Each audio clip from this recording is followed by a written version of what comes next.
We tend to view the people we love through rose-coloured glasses, especially when they're close to us and we've loved them for a long time, like a family member, especially when we may have a vested interest in that person doing well and being known as a good person. We tend to view them in the best possible light.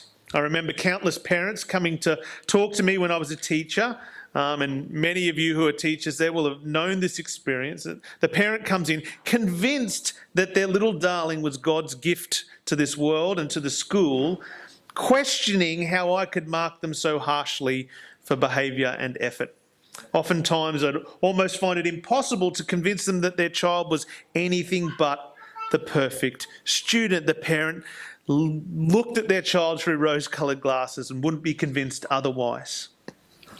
When we're young, most of us idolise our parents. We think that our mum and dad are amazing people and that anyone and everyone must love them because everything they do is good and generous and beautiful. So the first time we hear someone criticise or maybe accuse our parents, we're likely to jump to their defence, to refute the disparaging comments and tell our accuser to take it back. We're often quick to be sceptical about people we don't really know. We're willing to entertain accusations against those we don't really like. But when it's someone who's close to us, someone whom we love, we'll not have a bar of it. We will view them through rose-coloured glasses. Well, the last few chapters of 1 Samuel, we've seen Jonathan put in a very awkward position of having to come to terms with the fact that his father was not the man he wanted him to be. Imagine growing up as Jonathan. Your dad is the first king of Israel. You have lived a privileged life because of the status that he has in the nation. You've seen countless people come and pay tribute to him and laud him. You've witnessed people sing of his fame. As a child, surely Jonathan would have revered his father. Surely, as crown prince, he would have longed to be just like him.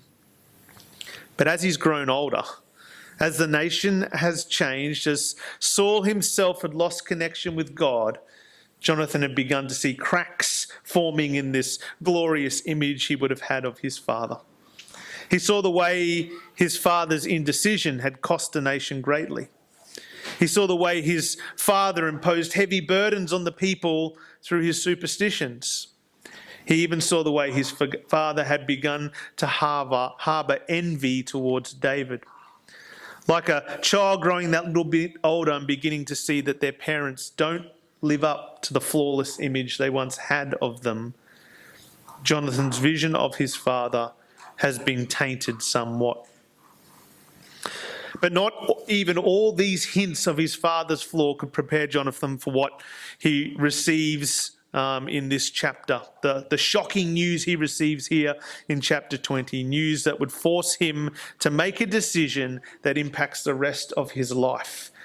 The biggest decision of Jonathan's life. And as we, along with Jonathan, see Saul's true character revealed to us, we will see the nature of the decision that we have to make as well. Today we're going to grapple with two difficult truths that impact the biggest decision any of us will ever make. David has escaped Saul's attempt to murder him, and he's been living under the protection of the old prophet Samuel. This is what we saw last week, God miraculously intervening to prevent Saul's servant and then even Saul himself from coming to do any harm to the king, to David. But in verse 1, we see that David leaves the protection of Ramah to have a vital meeting with his closest friend, Jonathan. In this meeting, David drops a bomb on Jonathan. He comes to him and he says, "What have I done? What is my guilt? And what is my sin before your father that he seeks my life?" David wants Jonathan to fill him in on why his father, King Saul, wanted to kill him. At this, Jonathan recoils, finding it hard to believe that his father would harbour murderous intent against David. Sure, Jonathan knew that his father was envious of David, but the last time they had spoken about David, Jonathan had convinced Saul that David was only working for his good and for the good of the whole nation. He'd opened his father's eyes to see what God was doing through David and heard his father promise, "As the Lord lives, he shall not be put to death." That is what Saul had promised Jonathan. As the Lord lives, as Yahweh lives, he will not be put to death. Well, it seems that Jonathan was not aware of what happened after this conversation. The things that we saw last week, the spears that were thrown, the attacks that were made against David. He took his father at his word and believed that he would come good on his promise and not cause any harm to David. Listen to Jonathan's reply to David here. "Far from it, you shall not die. Behold, my father does nothing, great or small, without disclosing it to me. Then why should my father hide this from me? It is not so." Jonathan had heard his father promise that David would not be harmed, and as one of his father's most trusted advisors, he'd not heard anything to suggest that Saul posed David any threat. But as we saw last week, Saul's jealousy once again had reached fever pitch. He made another attempt on David's life, throwing a spear at him in rage. And then he sent teams of soldiers to David's house to forcibly bring him to the palace. And when David escaped him, he once again tried to flush him out of his hiding place in order to kill him. You can almost feel the sorrow in David's voice when he reveals this treachery to Jonathan. He tells him that because he had made a covenant with him, a covenant of friendship, his father was acting without his knowledge, going behind his back. Saul did not want Jonathan helping David to escape like his wife Michal had done last chapter. In fact, David pleads with Jonathan to hear him, stressing that Saul is on the verge of killing him. This is what he says, "But truly, as the Lord lives and your soul lives, there is but a step between me and death." Just a step. Death is right at my door, Jonathan. You can hear the pathos of David's language. He is just burning to tell Jonathan this truth. David is trying to convince Jonathan that Saul has broken his promise. And now Jonathan is caught between his natural respect for his father and his friendship with David. And in the end, Jonathan chooses to listen to David. Verse 4, "Then Jonathan said to David, 'Whatever you say, I will do for you.'" He's still not fully believing that his father would break his promise, but he's certain that David's sense of dread is real. And since he has made a promise of his own, covenanting himself to help David, he will help David as he tries to uncover what Saul's real intentions are. From verses 5 to 8, David proposes a strategy that would reveal Saul's intentions and his true motives. The next day was the new moon festival, in which the king would be expected to feast with his whole household. David was expected to be part of it because David was part of the king's household. But David would not attend, sending word with Jonathan that he had gone to his hometown to celebrate a feast there instead. If Saul was pleased to let David go, then they would know that his anger had abated and that David's life was not in danger. But if David's absence caused Saul to rage, then they would know his true intentions were murderous. If it was the latter, and David pleads with Jonathan to honour their covenant and deal kindly with him. Jonathan agrees and says in verse 9, "If I knew that it was determined by my father that harm should come to you, would I not tell you?" Pledging to inform David so that he had a chance to escape. But David does not see how Jonathan, under the scrutiny of his father, could get word to David. So from verses 12 to 23, Jonathan proposes a signal by which David might be made aware. Once Jonathan had discerned his father's intentions, he would head out for some archery practice. He would take with him a young servant to collect his arrows. David would be hidden out in the field behind some stones. Jonathan would send the arrows out into the field and then send the boy after them. If he instructed the boy to move to his side to find the arrows, then it was safe for David to return to the king because he was not intent on killing him. But if he instructed the boy to move further on to find the arrows, then David should run because the heart of the king was against him. So, the scene is set for the revelation of the king's motives. And this is where we find out how Saul is going to respond. There are some things in nature that are just inevitable. If you plant a tomato seed and it grows into a plant, it will be a tomato plant. It won't somehow sprout an avocado tree. If a caterpillar goes into a cocoon and it survives the metamorphosis, it will come out as a butterfly. It won't come out as a duck. If your dog is pregnant and it goes to full term, she will give birth to puppies. She will not produce baby lizards. These are all inevitabilities. Nothing can change the result because it's bound up in the DNA. The DNA that goes into the process will produce a set result, and nothing can change that. The sad reality for King Saul in this story is that even though there's significant tension in this moment, the author has recorded these events to allow the possibility for Saul's heart to David to be softened. Deep down inside, we know what will happen. Everything we have seen of Saul suggests that it is inevitable, that he has taken murderous intention of David into this feast, and murderous intentions would be revealed. It seems inevitable. Verse 24 to 25 set the scene. So David hid himself in the field, and when the new moon came, the king sat down to eat food. The king sat on his seat, as at other times, on the seat by the wall. Jonathan sat opposite, and Abner by Saul's side, but David's place was empty. The table is set, everyone is in their seat, except David. He is out in the field. How will Saul respond?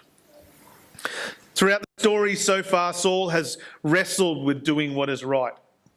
In just about every situation he's found himself in, he's known what the right thing to do is, but through his fear, impulsive superstition, his insecurity, and his jealousy, he has constantly chosen to do evil. And once again, here at the dinner table, Saul wrestles with what is right and what is wrong. In verse 26, on the first night of the feast, when he sees that David is missing, he tries so hard to think honourably of David. He notes his absence, but tries to convince himself that David may merely be ceremonially unclean. Surely he is unclean. He is trying so hard to convince himself to have a positive view of David. But when the second night comes, Saul can't hold back the inevitable rage in his heart. He asks Jonathan where David was, and when he replies that David is back in his hometown, the anger just bursts out. Listen to what Saul goes from thinking, trying so hard to think kindly of David. Surely he's just unclean. It's okay. He's doing what's right. I'll trust him. And then the very next day, you son of a perverse, rebellious woman. Do I not know you've chosen the son of Jesse to your own shame and the shame of your mother's nakedness? For as long as the son of Jesse lives on the earth, neither you nor your kingdom shall be established. Therefore send and bring him to me, for he shall surely die. Saul goes from 0 to 100 in less than a second, and all his efforts at decorum fade to nothing as he unloads this rage. David's not there, so Jonathan cops it all. He suspects that Jonathan has this covenant friendship with David and it's caused him to betray him. So he distances himself from Jonathan, not referring to Jonathan, my son, but Jonathan, the son of your mother, and not just your mother, a perverse and rebellious woman. He brazenly insults his wife in his rage. He swears an oath against Jonathan, declaring that his kingdom will never be established, basically effectively disowning him as the crown prince. He orders that David be brought to him so he can be executed. And finally, when Jonathan questions his father's desire to kill David, verse 33 tells us, but Saul hurled a spear at him to strike him. So irrational is Saul's anger that because Jonathan had sided with David, he was just as guilty as David in Saul's eye, and just as worthy of the death sentence. Saul has tried as hard as humanly possible to curb his rage against David, but like that caterpillar emerging as a butterfly, Saul had gone into this feast as a man disconnected from God, who had fed his soul with anger, insecurity, and envy, so he can't help but emerge as a murderous beast. And here's the thing. It's easy for us to sit here and shake our heads at Saul, thinking him to be vastly different from us. But Saul's not a special case. Saul is simply a man disconnected from God. And if you do that, sin is inevitable. Sinful outbursts are inevitable. Sure, we might not all breathe murderous threats against people, but I reckon all of us know the feeling of acting out of some sinful outburst. We're no different to Saul. We know what it's like to lose our temper and say things we regret. We know what it's like to suffer wrong, lash out and revenge. We know what it's like to feel starved of joy and simply seek to take it for ourselves. We're not that different to Saul. We all try and hide our true nature, to bind our true nature with rules and regulations, or simply avoid those things that trigger our true nature. But eventually, it will come out of us. It's inevitable. We walk through life with a broken, fractured, sinful nature, so we should not be surprised when sinful actions and attitudes burst out of us. This is how we know we're needy people, because none of us can suppress our true nature. Like Saul, it will eventually seep out of us over time or burst out of us in a hurry. If, like me, you know that this is true of yourself, then the answer to our problem is not to make stronger resolutions or tighter restrictions or just try harder. That's like trying to hatch a puppy from a lizard's egg. It goes against our nature. We don't need a more intense effort. We need our nature changed. We need our hearts changed. Saul didn't need to just put in more effort and think more positively about David. He actually needed to re-establish his connection with Yahweh. To have the Spirit of God rush upon him like it had once, he needed proper change of his nature. And this is the first difficult truth that impacts the most important decision we will ever make. Our hearts are not as innocent as we like to pretend that they are. Given the right stimuli, our sinful nature will seep out of us, it will burst out of us, and it's a nature that needs to be changed. The first difficult truth that impacts this big decision we need to make is who we are in our sinful nature. In our sinful nature, we are people who will inevitably sin. And it's not rules or regulations that will fix that. It's actually a change of heart, a change of nature. There needs to be something that changes. And can I be honest with you this morning? If you continue to live your life without having your nature changed, you will never change. Your sinful nature will continue to control your actions, dictate your decisions, and permeate your thinking. You will continue to disappoint yourself. You will continue to grapple with guilt, continue to feel the shame of your mistakes. Don't think that as you get older and wiser and more mature, that somehow everything will just get better. that you'll somehow get it together. The older Saul gets, the further he moves away from God.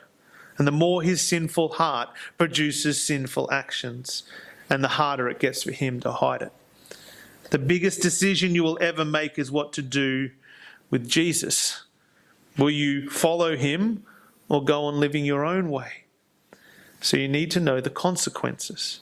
Only by following Jesus will your whole nature be changed. This is ultimately what it means to follow Jesus. Followers of Jesus are those people who realise that without the supernatural transformation of our hearts, we would go the way of Saul. Followers of Jesus are those who know that freedom from our brokenness is only possible if we're born again by the Spirit of God. And so followers of Jesus are those who have cried out to God to have our hearts changed by the blood of Jesus Christ. The biggest decision we ever will make will be whether we follow Jesus or not. And we need to be aware that following Jesus means that we will be completely changed.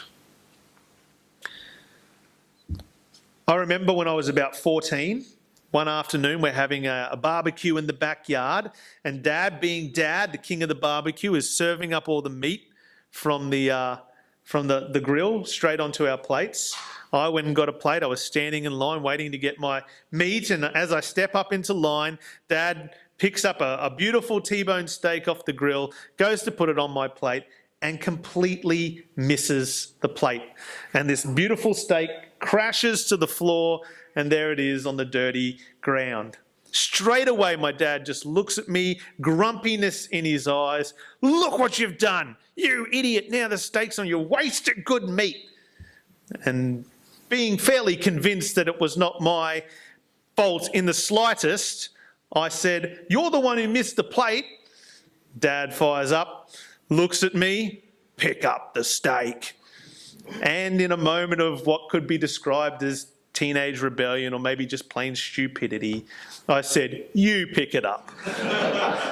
Dad's standing there, the tongs just go down to the ground, and he looks at me and I'm like, uh-oh. I dropped the plate and I just ran. Dad's off after me. I ran up into the backyard. He's right on my heels. Down the side, there's a 5-foot gate. I just went straight over that like it wasn't even there. And I just didn't even look back, just straight out, round the corner and started running. I just kept running round the block. And I eventually came and found a nook in the front of my neighbour's yard and sat there for a while. I've run away from home. That's what I've thought. I'm going to make him come and apologise to me. And I just sat there and I sat there and I sat there. Eventually, probably at the prompting of Mum, Dad came out, called, "Where are you, Jared? Get back inside," you know. I realised then there's probably no hope of this ever being resolved in the way that I would have liked. So eventually, after a little while, I slunk back inside and apologised, and we got on with being father and son. I'm not sure if any of you have tried to run away from home. That was my only pathetic effort. But the overwhelming majority of us come back. Why? It's not normally because we stop thinking our parents were wrong. To this day, Dad missed the plate. Okay, you just need to realise that. But it's because it's home. And deep down inside, we know home is where we have people who love us and care for us. Deep down inside, there's good parents there waiting for us. And we know that all the good that they have done generally outweighs the argument that we've just had. Well, Jonathan finds himself running out the door from the rage of his father, with the words of his father echoing in his head, "For as long as the son of Jesse lives on earth, neither you nor your kingdom shall be established." In other words, if you side with David, you will never be king. And so Jonathan has a choice. Do what most young runaways do, wait out a little bit of time, slink back home when your father's anger has died down, join his father in his pursuit of David, so that he might have his birthright as crown prince restored and once again have all the privileges and benefits of being in the royal household. Or he must shed any desire to be king, turn his back on his father and go out to warn David like they had planned. Jonathan is forced to choose between family duty which would come with honour, and loyalty to the covenant that he made with David, which would come with scorn. Like most runaway children, he would have been welcomed back once the heat of the argument was over, especially if he was going to toe the line like his father wanted. But then Jonathan makes the harder choice. Like they had agreed, Jonathan goes out into the field, fires the arrow, gives the signal to David that his life is in peril. So you know, after this point, Jonathan remains in Saul's house and Saul's army, but he's hardly mentioned again in the text of the Bible. Only briefly when he once again supports David. In that moment, Jonathan reveals that Saul knows he is on David's side. And so we're left to assume that Saul carried through with his threats, and Jonathan was not in his thinking for the future.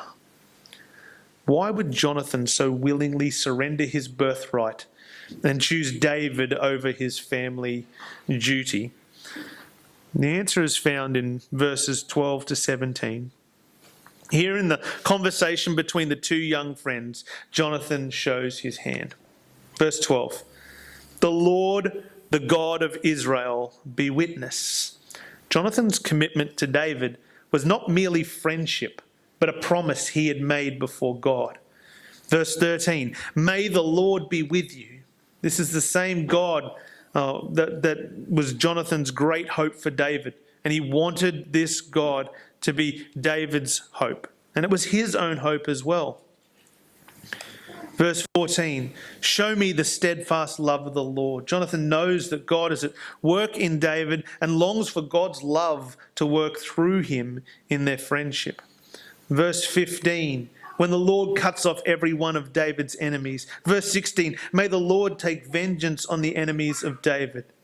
Jonathan is confident that David will be vindicated by God and therefore pledges himself to the one God is speaking for rather than his father who is out of step with God.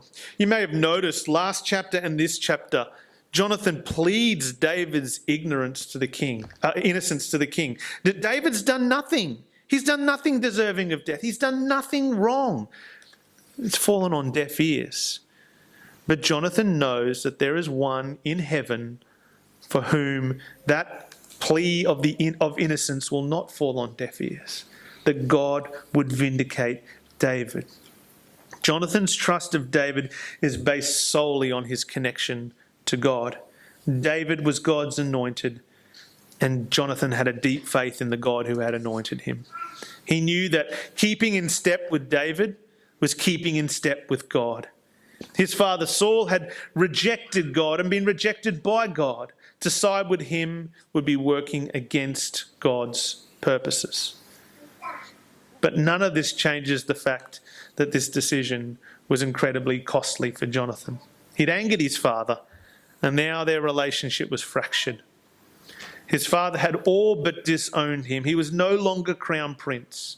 The cost of choosing David would have weighed heavily on Jonathan's heart. It's not something he did easily. And it's no different for those choosing to follow the Lord's anointed today. The decision to follow Jesus will always be a costly one. And possibly the biggest lie we tell ourselves is that we can tack Jesus onto our lives without it really impacting the way we want to live at all. That Jesus is kind of like a silent partner in our lives. But following Jesus will always bear a cost. You might not see the cost straight up, but it will always bear a cost. It might cost you your reputation, as people think you're a fool for following some sky fairy. It might cost you influence, because you might not get the job that you want or the promotion that you want because of your faith. You might be kept out of conversations because of your faith. It might cost you financially. It might cost your whole life. It might upset your life. To follow Jesus means to go where he wants you to go, and that might not be a comfortable, cushy life. It might be somewhere uncomfortable It might be somewhere dangerous. It might be somewhere where your very life is in danger. There are any number of ways that following Jesus might cost you. But it will cost you. And this is the second difficult truth that impacts the most important decision we'll ever make. Following Jesus will cost us dearly. Now, I know what you're thinking. Joe, you're not doing a very good job of selling Jesus this morning. I mean, if following Jesus means we need to confront our brokenness and the fact that we can't overcome it by ourselves, and if following Jesus is going to cost us dearly, why would we want to follow him? I mean, who really wants to sit around and contemplate their brokenness and admit their brokenness and admit there's nothing that they can do about it? Who really wants to admit that they are helpless and hopeless? And who really wants to sign up for something that is costly? But just because following Jesus is costly, it does not mean it is undesirable. We all choose to pay costs all the time. We willingly pay, we willingly suffer, we willingly surrender for things that matter to us, things that we believe are of such significance that they're worthy of our sacrifice. So the question we need to ask ourselves is following Jesus one of these things? Does following Jesus warrant the cost? This is what Jonathan does. He weighs up the options before him and he knows he has to choose. Does he entrust himself to his father and stick with the king on the throne? Or does he trust himself to his friend and stick with the Lord's anointed? Ultimately, Jonathan chooses to go with God and to go with God's anointed, convinced that not only is it right, but ultimately it will be worth the cost. Verse 14, this is what Jonathan says to David. If I'm still alive, show me the steadfast love of the Lord, that I may not die, and do not cut off your steadfast love from my house forever. Jonathan's hope lies in his confidence that one day David would be king, and that he would have ultimate authority in the nation, and he would honour their covenant and restore everything he had lost. Jonathan believed that God had anointed David to be king, and because he believed that God was sovereign over all things, he believed that David would be king. And so he goes with the one whom the Lord has anointed.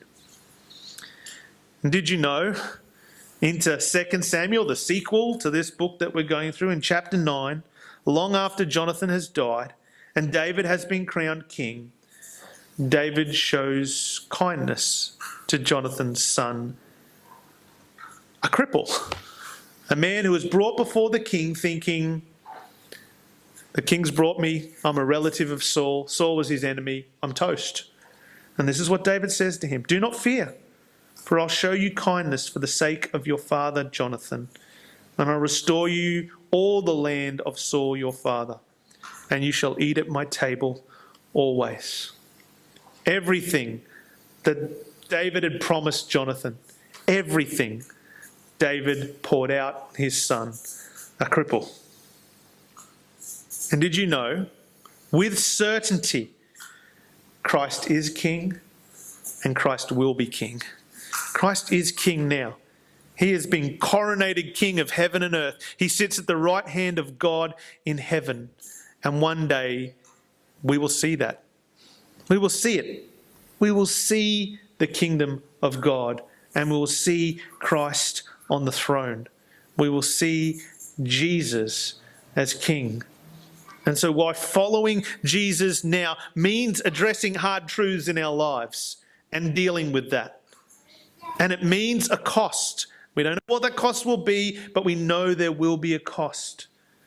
The cost is more than worth it, because the one we are entrusting ourselves to can not only change our hearts and make us new, change our nature, but he will be king. He will be king. This is what it says in John chapter 14. Let not your hearts be troubled. Believe in God. Believe also in me. In my Father's house there are many rooms. If it were not so, would I have told you that I go to prepare a place for you? And if I go and prepare a place for you, I will come again and will take you to myself, that where I am, you may be also. Jesus has promised that when he is revealed as King, he will come and bring all those who have trusted to sit at his table in his Father's house and live forever in perfection. That's what Jesus has promised us. Yes, it will be difficult to put your faith in Jesus. Yes, it means dealing with difficult stuff about our own sinfulness. Yes, it means paying a cost here on earth, whatever that might look like. But the cost is worth it.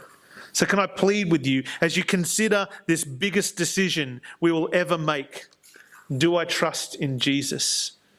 Do I become a follower of Jesus? Can I plead with you to know with certainty that the one you entrust yourself to is King and will be revealed as King, and he will vindicate all those who have put their faith in him? And can I plead with you to see the beauty of that and entrust yourself to Jesus? Maybe you're here today and you've never put your faith in Jesus. You've never actually spoken to him yourself and said, I need you, Jesus, to change my sinful nature, to convert me, to cause me to be born again by your Holy Spirit. I am sorry for my sin and I need you to change my heart. Maybe you've never done that. Can I plead with you to do that? But maybe you're sitting here this morning and you've done that. You think you've done that, but you're feeling like giving up. You're feeling like maybe the cost is too much, that maybe it's just too hard to keep following Jesus. Well, can I plead with you to look at Jonathan? Look at everything he lost for the sake of following the Lord's anointed. And look at the way David repaid it in full. And look to Jesus, the one who will be King of heaven and earth, who will bring a new heaven and a new earth and will reign as King there. He has everything that is needed to vindicate our faith and pay us back 1,000,000-fold of anything that we give up in this life. And entrust yourself to him and keep entrusting yourself to him. Let's pray together this morning.